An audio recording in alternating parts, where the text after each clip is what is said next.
ഞാൻ ഈ +2 കഴിഞ്ഞ് കയറി പോയിട്ട് വല്ല കാര്യമുണ്ടോ? ഞാൻ ഈ ഡിപ്ലോമ എടുത്തിട്ട് അവിടെ പോയിട്ട് ഇതിനെക്കാട്ടിൽ വില കുറഞ്ഞ വേറൊരു ഡിപ്ലോമ പഠിച്ചിട്ട് വല്ല കാര്യമുണ്ടോ? കാരണം ഞാൻ ചിന്തിക്കേണ്ട എൻ്റെ അടുത്ത 5 വർഷത്തിന് ശേഷം ജോലിയില്ലാതെ പെർമനന്റ് റെസിഡൻസി ഇല്ലാതെ അവിടുന്ന് തിരിച്ചു വരുമ്പോൾ നിങ്ങളുടെ പേരൻസിന്റെ മുഖം എങ്ങനെയായിരിക്കും? എനിക്ക് കിട്ടുന്ന പല കോളുകളിലും പല പേരൻസും എനിക്ക് അവരെയൊക്കെ വിഷമം കാണുമ്പോൾ എനിക്ക് സഹിക്കുന്നില്ല. കാരണം അവർ അത്രത്തോളം ഇൻവെസ്റ്റ് ചെയ്തിട്ട് അവർ അവസാന ഘട്ടത്തെത്തി മക്കളിപ്പോൾ തിരിച്ചു വരാൻ നിൽക്കുകയാണ്. ഞാൻ ഈ വീഡിയോ നിങ്ങൾ പബ്ലിഷ് ചെയ്ത സമയത്തേക്ക് പല കേരളത്തിലുള്ള കുടുംബത്തിൻ്റെയും ഒരു അവസ്ഥ എന്ന് പറയുന്നത് അവരിനി നാട്ടിൽ തിരിച്ചു വരുമ്പോൾ എന്ത് ചെയ്യും എന്ന് ആലോചിച്ചുകൊണ്ടിരിക്കുകയാണ്. 2025 അവസാനം, അതായത് കഴിഞ്ഞ ഇതേ സെപ്റ്റംബറിൽ ഇന്ത്യക്ക് 5 വർഷം മുമ്പ് പോയ കുറേ കുട്ടികൾ ഇപ്പോൾ തിരിച്ചു. ഈ കുട്ടികളെന്ന് ഞാൻ പറഞ്ഞത് നമ്മുടെ കുഞ്ഞു പിള്ളേരല്ല. കുട്ടികളെന്ന് പറഞ്ഞു പോയത് 55 വയസ്സ് ആൾക്കാരും സ്റ്റുഡന്റ് വിസ കയറിപ്പോയിട്ട് അന്ന് ആവേശം കൊണ്ട് കയറിപ്പോയതാണ്. കാനഡയ്ക്ക് പോകുന്ന ഒരു കുട്ടിയോടും ഗവൺമെന്റ് പറയുന്നില്ല നിങ്ങൾക്ക് ഞാൻ ഉറപ്പ് തരുന്നില്ല, നിങ്ങൾക്ക് ഞാൻ 2 വർഷത്തെ വിസ തരുന്നത് കൊണ്ട് 3 വർഷത്തെ സ്റ്റേ ബാക്ക് ഉറപ്പായും ഞങ്ങൾ നൽകാം. എന്നാലും അവർ ഉറപ്പ് നൽകുന്നില്ല. അതിന് സാധ്യതയുണ്ട് എന്നാണ് പറയുന്നത്. ആളുകൾ ഇത് ഉറപ്പാണ്. അടുത്തത് നിങ്ങൾക്ക് അവിടെ പഠിച്ചത് കൊണ്ട് PR തരാൻ നിങ്ങൾക്ക് കിട്ടാൻ സാധ്യതയുണ്ട്, നിങ്ങൾക്ക് യോഗ്യതയുണ്ട്. കാരണം അവര് പലരും ഇന്ന് ഇങ്ങോട്ട് വരാൻ വേണ്ടി മടിക്കുന്ന കാര്യം അവരൊരു ഫ്യൂച്ചർ കളഞ്ഞ പേരൻസ് ആണ് നിങ്ങൾ. ഇത് ഞാൻ പറയുന്നത് നമ്മുടെ കാനഡയിലിരിക്കുന്ന പിള്ളേരും കാണാറുണ്ടാവും. അവരിപ്പോ കരഞ്ഞുകൊണ്ടായിരിക്കും ഞാൻ ഈ പറയുന്ന കാര്യങ്ങൾക്ക്. ഇതൊന്നും ശരിക്കും ആരും പറഞ്ഞു കൊടുക്കില്ല. അതായത് ഞാൻ സ്റ്റഡി അബ്രോഡ് അല്ലെങ്കിൽ ഇങ്ങനെ ഒരു ഇൻഡസ്ട്രി വർക്ക് ചെയ്യുന്ന ആള് തന്നെയാണ്. മേഡം ഞാനിത് ആദ്യമായിട്ടല്ല മീഡിയയിൽ പറയുന്നത്, പണ്ട് ഇത് ആദ്യം ശ്രദ്ധിച്ചിട്ടില്ല. എൻ്റെ ഒരു പഴയ ഒരു 5-6 കൊല്ലത്തെ വീഡിയോ എടുത്താലും ഞാൻ ഇതേ കാര്യം പറഞ്ഞുകൊണ്ടിരിപ്പുണ്ട് അവിടെ. ഞാൻ അന്നും പറഞ്ഞു നിങ്ങൾ ഇമിഗ്രേഷൻ പഠിക്കണം, നിങ്ങൾ പഠിക്കണം, പേരൻസ് കുട്ടികൾ പഠിക്കണം, നിങ്ങൾ ഈ വാർത്തകളൊക്കെ ഒന്ന് കേൾക്കണം. ഓൺലൈൻ ഇത്തരം പോലെ വാർത്തകൾ ഇന്നിപ്പോ ഒത്തിരി ചാനൽ ഇറങ്ങിയിട്ടുണ്ട് കാനഡയിൽ നിന്ന്, നിങ്ങൾ ഇങ്ങോട്ട് വരല്ലേ എന്നാ പറയുന്നത്. പല ഇൻസ്റ്റഗ്രാം റീൽസ് ഒക്കെ നമ്മൾ കാണലുണ്ട്. അതിനകത്ത് ഇങ്ങനെ പറയുന്നുണ്ട് ഇത്രയും ബുദ്ധിമുട്ടുകളാണ്.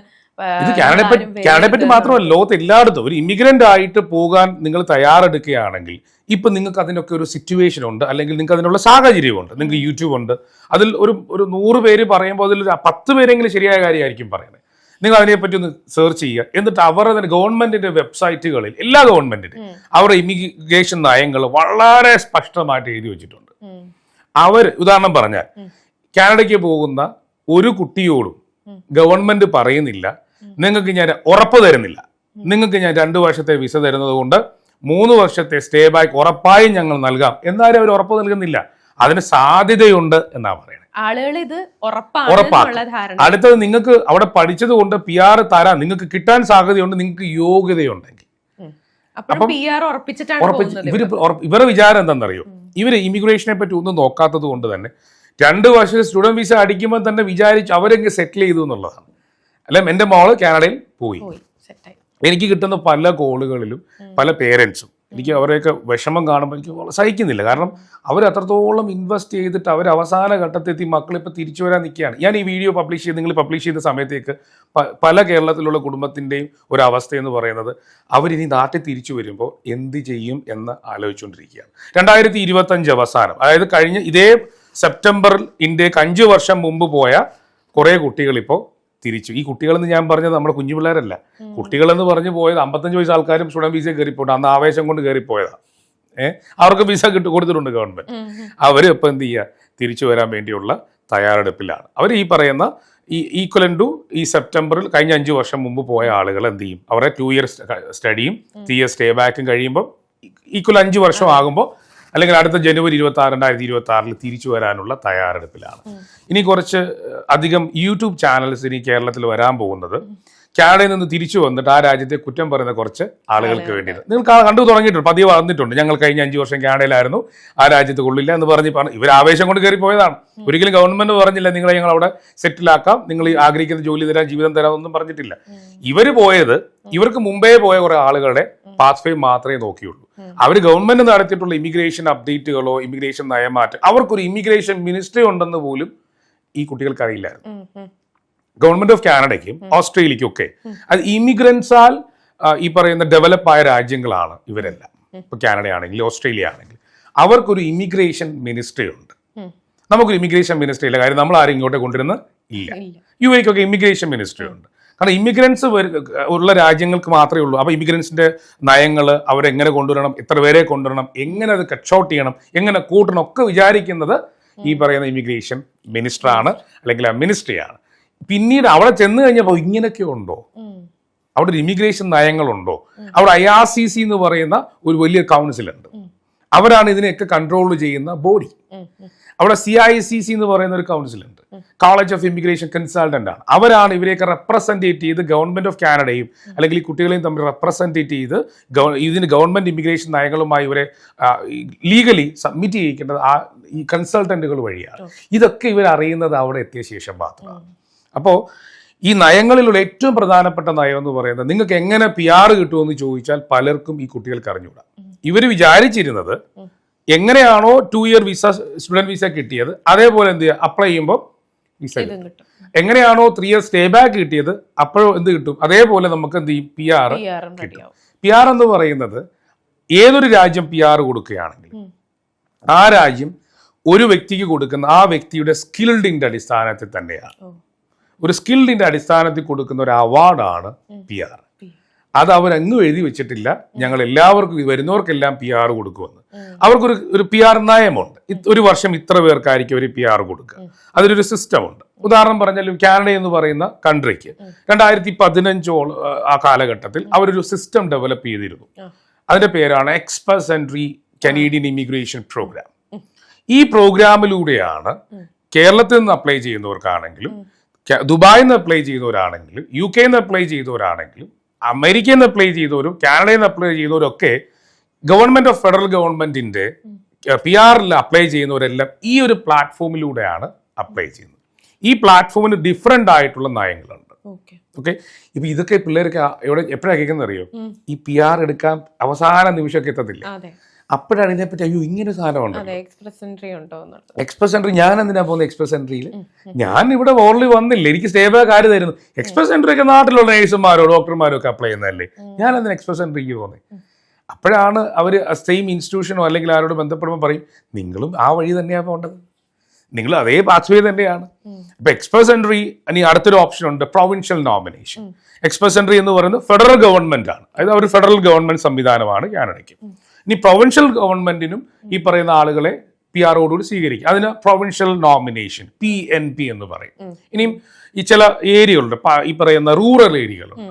അപ്പോൾ ആ റൂറൽ ഏരിയകൾക്ക് വേണ്ടി ചില പ്രോഗ്രാമുകൾ ഇവർ ഒരുക്കാറുണ്ട്. അങ്ങനെ rural and northern immigration pilot program, ഒരു പൈലറ്റ് പ്രോഗ്രാം. ഈ പൈലറ്റ് പ്രോഗ്രാം എന്ന് പറഞ്ഞാൽ ചില ഇമിഗ്രേഷൻ പ്രോഗ്രാം അവർ ഇൻട്രൊഡ്യൂസ് ചെയ്യും. ഇൻട്രൊഡ്യൂസ് ചെയ്തിട്ട് അതുവഴി നല്ല ആളുകളൊക്കെ കാനഡയിലേക്ക് സെറ്റിൽ ആകുന്നു നോക്കും. അങ്ങനെ സെറ്റിൽ ആവുകയാണെങ്കിൽ ആ പ്രോഗ്രാം സ്ഥിരം പ്രോഗ്രാം ആക്കി മാറ്റും. അതിന് ഉദാഹരണമാണ് AIP. നേരത്തെ അത് AIPP ആയിരുന്നു, അറ്റ്ലാന്റിക് ഇമിഗ്രേഷൻ പൈലറ്റ് പ്രോഗ്രാം ആയിരുന്നു. ഇപ്പൊ ആ പൈലറ്റ് പ്രോഗ്രാം മാറ്റി ആ പ്രോഗ്രാമിലൂടെ ധാരാളം പ്രൊഫഷണൽ എന്ത് ചെയ്തു, അപ്ലൈ കൊടുത്ത് അവിടെ PR നേടി സെറ്റിൽ ചെയ്തിട്ടുണ്ട്. അത് കൊള്ളാമെന്ന് അവർക്ക് അറ്റ്ലാന്റിക് പ്രോവിൻസ് ആയിരുന്നു, ന്യൂ ഫൗണ്ട്ലാൻഡ്, പ്രിൻസ് എഡ്വേർഡ്, ഇങ്ങനെയുള്ള അറ്റ്ലാന്റിക് സൈഡ് പ്രോവിൻസുകളായിരുന്നു ഈ ഒരു പ്രോഗ്രാമിൽ പാർട്ടിസിപ്പേറ്റ് ചെയ്തത്. അവിടുത്തെ ഡെസിഗ്നേറ്റഡ് എംപ്ലോയേഴ്സുമായി ടൈപ്പ് ചെയ്തിട്ടാണ് ഗവൺമെന്റ് ഈ പ്രോഗ്രാം കണ്ടക്ട് ചെയ്തത്. ഇതിനകത്ത് അവർക്ക് എന്ത് ചെയ്തു, ധാരാളം ആൾക്കാർ അവിടെ സെറ്റിൽ ചെയ്തു, നല്ല നല്ല ആളുകൾ അവിടെ ജോലിക്ക് കയറി, അവരത് കണ്ടിന്യൂസ് ആയി യൂസ് ചെയ്തു ആ PR-ന്റെ ബെനിഫിറ്റ്സ്. അതുകൊണ്ട് ആ പ്രോഗ്രാം അവർ സ്ഥിരം പ്രോഗ്രാം ആക്കി. ഞാൻ ഈ പറഞ്ഞ കാര്യം മേഡം തന്നെ ഇപ്പോഴല്ലേ കേൾക്കുന്നത്.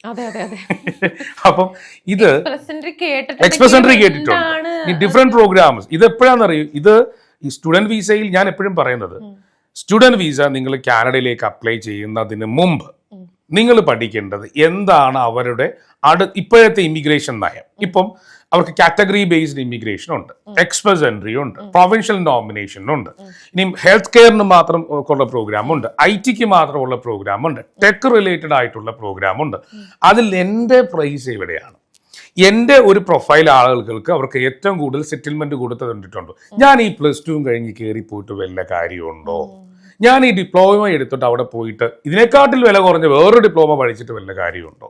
കാരണം ഞാൻ ചിന്തിക്കേണ്ട എൻ്റെ അടുത്ത 5 വർഷത്തിന് ശേഷം ജോലിയില്ലാതെ പെർമനന്റ് റെസിഡൻസി ഇല്ലാതെ അവിടുന്ന് തിരിച്ചു വരുമ്പോൾ നിങ്ങളുടെ പേരൻസിന്റെ മുഖം എങ്ങനെയായിരിക്കും? എനിക്ക് കുട്ടികളോടാ പറയാം. ഇത് നേരെ മറിച്ചിട്ട് ഇവിടെ ഇപ്പോൾ ഒരു ഉദാഹരണം പറഞ്ഞാൽ ഇൻഫോ പാർക്കിലോ ടെക്നോ പാർക്കിലോ ഒരു BSc IT കഴിഞ്ഞിട്ട് വർക്ക് ചെയ്യുന്ന ഒരാൾ, ഒരു 2-3 കൊല്ലമായി എക്സ്പീരിയൻസ്ഡ് ആണ് അദ്ദേഹം. ഒരു ഡിപ്പാർട്ട്മെന്റിൽ ഉദാഹരണം പറഞ്ഞ പ്രോഗ്രാമിൽ അയാൾ എക്സ്പേർട്ടാണ്, ഒരു കോഡിങ്ങിലാണ് അയാൾ എക്സ്പേർട്ട്. കോഡിങ്ങിൽ അതിൻ്റെ കാട്ടി ഏറ്റവും നല്ല ബെസ്റ്റ് കോഴ്സ്, അതിന് കോളേജിന്റെ ഡിഗ്രി ഗ്രേഡ് ഒന്നും നോക്കണ്ട, കാനഡയിൽ എങ്ങനെ ചൂസ് ചെയ്തു, ഗവൺമെന്റ് അപ്രൂവ്ഡ് ആയിട്ടുള്ള പ്രൈവറ്റ് പബ്ലിക് കോളേജിൽ ഒരു അഡ്മിഷൻ കിട്ടി. ഇയാൾ കയറി പോവാണ്. ഇയാൾ ഓൾറെഡി ഡിഗ്രി എവിടെ നിന്ന് എടുത്തിട്ടുണ്ട്? ഇന്ത്യയിൽ നിന്നുണ്ട്. BCO കഴിഞ്ഞ ഒരാളാണ്. ഇൻഫോ പാർക്കിൽ അത്യാവശ്യം നല്ലൊരു കമ്പനി ജോലി ചെയ്തു. അതിന്റെ എക്സ്പീരിയൻസ്ഡ് ആണ്. അയാൾ അവിടെ ചെന്നു. അയാൾ പാർട്ട് ടൈമിന് പോകുമ്പോഴും അങ്ങനെയുള്ള ജോലികൾ നോക്കും. ഇനി അല്ലെങ്കിൽ തന്നെ അയാൾ ഓൾറെഡി ഇവർക്കൊരു ഗുണമുണ്ട്. ഇവർക്ക് ഓൺലൈനായിട്ട് ഈ പണി ചെയ്യാം. ഇവർക്ക് ഓൺലൈൻ ഒരു കമ്പനി എടുത്ത് ഇവർ സ്റ്റിൽ വർക്കിംഗ് ആണ്. ആ എക്സ്പീരിയൻസ് അവരുടെ ഉണ്ട്. അവിടെ പാർട്ട് ടൈമിന് പോകേണ്ട ആവശ്യമില്ല. മേ ബി അവരെന്ത് ചെയ്യും? പഠിക്കുകയും ചെയ്യും, ഇതും ചെയ്യും. ഇവർക്ക് അവിടെ ഒരു ജോലി കണ്ടെത്താൻ വല്ല പാടുണ്ടോ? അവർ ഇന്റർവ്യൂ ചെല്ലുമ്പോൾ അവർ ഓൾറെഡി സ്റ്റിൽ എക്സ്പീരിയൻസ് ആണ്. ഇങ്ങനെ തലയ്ക്കകത്ത് ആള് താമസമുള്ള 10,000 മലയാളി സ്റ്റുഡൻസ് അവിടെ ഉണ്ട്, രക്ഷപ്പെട്ടിട്ടുണ്ട്. ഞാൻ നെഗറ്റീവ് മാത്രമല്ല പറയുന്നത്. അപ്പൊ ഞാൻ ചോദിക്കട്ടെ, ഇപ്പൊ അതല്ലാതെ ഒരു ക്വസ്റ്റ്യൻ അപ്പോഴും ബാക്കിയാണ്. എക്സ്പീരിയൻസ് ഉള്ള ആൾക്കാർക്ക് മാത്രമുള്ള ഒരു പ്ലേസ് ആണോ കാനഡ എന്നുള്ളത്? അത് എക്സ്പീരിയൻസ് 2 തരത്തിലുണ്ട്. നമ്മളിപ്പോൾ എക്സ്പീരിയൻസ് എന്ന് ഒരു കമ്പനി, ഞാൻ മുമ്പേ ചോദിച്ചു, ഒരു കമ്പനിയിൽ ജോലിക്ക് ചെല്ലുമ്പോൾ അവിടെ പ്രസന്റ് ചെയ്ത്, ഇനി എക്സ്പീരിയൻസ് ഇല്ലാത്ത ഒരാളാണെങ്കിൽ നല്ല രീതിയിൽ പെർഫോം ചെയ്ത് എനിക്ക് ഈ ജോലി ആവശ്യമുണ്ട്, ഞാൻ എടുത്ത കോഴ്സ് ഇതാണ്, ഇത് ഏറ്റവും നല്ല കോഴ്സാണ്. ഇപ്പൊ റോബോട്ടിക് സയൻസ്, ഞാൻ +2 കഴിയുന്നു, ഞാനൊരു റോബോട്ടിക് സയൻസ് അല്ലെങ്കിൽ ഇപ്പൊ AI ആണ്, AI റിലേറ്റഡ് ഒരു കോഴ്സ് എടുക്കുന്നു. ആ കോഴ്സുമായി ബന്ധപ്പെട്ട ഒരു ജോലി ഞാൻ 3 ഇയർ സ്റ്റേ ബാക്ക് ടൈമിൽ അവിടെ കണ്ടെത്തണം. അത് ഇച്ചിരി പാടാണ്. ചിലപ്പോൾ ക്യാമ്പസ് പ്ലേസ്മെന്റ് ആവാം, ഇല്ലെങ്കിൽ നമ്മുടെ ആ സമയത്തെ പെർഫോമൻസ് ആവാം. നമുക്ക് ആ ഒരു നമ്മുടെ പെർഫോമൻസിന്റെ അടിസ്ഥാനം, നമ്മുടെ മാർക്ക്, നമ്മുടെ പ്രോജക്റ്റ്, ഇതിന്റെയൊക്കെ അടിസ്ഥാനം നമുക്കൊരു ജോലി കണ്ടെത്താം. അതിനാണ് അവർ ഈ 3 ഇയർ നമുക്ക് തരുന്നത്. ഈ 3 ഇയർ തരുന്നത് നിങ്ങൾക്ക് ഇവിടെ ജോലി കണ്ടെത്താൻ പറ്റും. നിങ്ങൾ മിടുക്കനാണെങ്കിൽ, ഇല്ലെങ്കിൽ ഈ നിങ്ങളെടുത്ത കോഴ്സിലോ നിങ്ങളെടുത്ത പ്രോഗ്രാമിലോ നിങ്ങൾ ഓക്കെ ആണെങ്കിൽ നിങ്ങൾക്ക് അവിടെ ജോലി കിട്ടും. ഞാൻ എല്ലാവരെയും അല്ല പറയുന്നത്, നിങ്ങൾ എല്ലാവരും പോയിട്ട് ബിസിനസ് മാനേജറിന്റെ അടുത്ത് ജോലി കൊടുക്കാൻ പറ്റും. നിങ്ങൾ ഡിഫറെന്റ് ആയിട്ട് കാനഡയ്ക്ക് ആവശ്യമുള്ള കോഴ്സുകൾ എടുക്കുക, കാനഡയ്ക്ക് ജോലി കിട്ടുന്ന ആവശ്യമുള്ള കോഴ്സുകൾ എടുക്കുക. അപ്പോഴും ഇപ്പൊ നമ്മള് ഇപ്പൊ ഇതുപോലെ തന്നെ ആളുകൾക്ക് സംശയം ഉണ്ടാകുന്ന കാര്യമാണ്, കാനഡയ്ക്ക് ആവശ്യമുള്ള ആളുകൾ ആരൊക്കെയാണ്, അല്ലെങ്കിൽ ഏതൊക്കെ പ്രൊഫഷണൽസിനെയാണ് ആവശ്യം, അല്ലെങ്കിൽ എക്സ്പീരിയൻസ്ഡ് ആയിട്ടുള്ള ഏത് ജോലി കാറ്റഗറിയിലുള്ള ആൾക്കാരെയാണ് ആവശ്യം. കഴിഞ്ഞ 5 വർഷം കാനഡ ഗവൺമെന്റ് പെർമനന്റ് റെസിഡൻസി ഒരു വഴി മാത്രമാണ് ഞാൻ പറയണേ. പെർമനന്റ് റെസിഡൻസി കൊടുത്തിട്ടുള്ള കാറ്റഗറി ഉണ്ട്. അതിന്റെ കാനഡയിൽ നമുക്ക് പറയാവുന്നത് NOC എന്നാണ്, നാഷണൽ ഒക്യുപ്പേഷൻ ക്ലാസിഫിക്കേഷൻ എന്ന് പറയും. അത് അവിടെ ഓരോ ജോലിക്കും ഓരോ കോഴ്സ് ഉണ്ട്. ഇതിപ്പോ കാനഡ റിസർച്ച് ചെയ്യുന്നവർക്കൊക്കെ അറിയാൻ പറ്റും. നിങ്ങൾ NOC നോക്കുക. കാനഡയിൽ PR കൊടുത്തിട്ടുള്ള NOCകളൊക്കെ എന്ന് പറയുന്നത് അവരെ ആവശ്യമുള്ള NOCകളാണ്. ഉദാഹരണം പറഞ്ഞാൽ IT സ്പെഷ്യലിസ്റ്റുകൾ, ഫാർമസിസ്റ്റ്, നഴ്സസ്, അല്ലെങ്കിൽ സിവിൽ എഞ്ചിനീയേഴ്സ്, മെക്കാനിക്കൽ എഞ്ചിനീയേഴ്സ്, ഞാൻ എക്സാമ്പിളാണ് പറയുന്നത്. ഇങ്ങനെയുള്ള ഒരു 300-400 കാറ്റഗറിയിൽ കണ്ടിന്യൂസ് ആയിട്ട് ഗവൺമെന്റ് എന്ത് കൊടുത്തിട്ടുണ്ട്? കഴിഞ്ഞ 5 വർഷത്തെ PR കൊടുത്തിട്ടുണ്ട്. ആ NOC കണ്ടെത്തുക. ആ NOC റിലേറ്റഡ് ആയിട്ടുള്ള കോഴ്സ് സെലക്ട് ചെയ്താൽ ഒരു 90% ഉറപ്പിക്കാൻ നിങ്ങൾക്ക് തിരിച്ചു വരേണ്ട ആവശ്യമില്ല. കാരണം ഇതൊക്കെ അവിടെ ആവശ്യമുണ്ട്. അപ്പോൾ നിങ്ങൾ നോക്കിയാൽ മതി, അവിടെ ഈ ബിസിനസ് മാനേജ്മെന്റിനും അല്ലെങ്കിൽ ഇന്റർനാഷണൽ ബിസിനസ് ലോയ്ക്കും ലോജിസ്റ്റിക്സിനും ഒന്നും PR അധികം കൊടുത്തിട്ട് ഇല്ല. കാരണം അവിടുത്തെ PR-ഓട് കൂടി മൈഗ്രേറ്റ് ചെയ്യുന്ന ആളുകളുണ്ട് ഈ മേഖലയിൽ. അപ്പൊ അതുകൊണ്ട് തന്നെ ഇതിനധികം ആൾക്കാർക്ക് എന്ത് കൊടുക്കുന്നില്ല? PR അവർ കൊടുക്കുന്നില്ല. അധികം ആൾക്കാർക്ക് കൊടുക്കുന്നില്ല എന്നല്ല ഞാൻ പറഞ്ഞത്, അധികം ആൾക്കാർക്ക് എന്ത് കൊടുക്കുന്നില്ല? PR കൊടുക്കുന്നില്ല.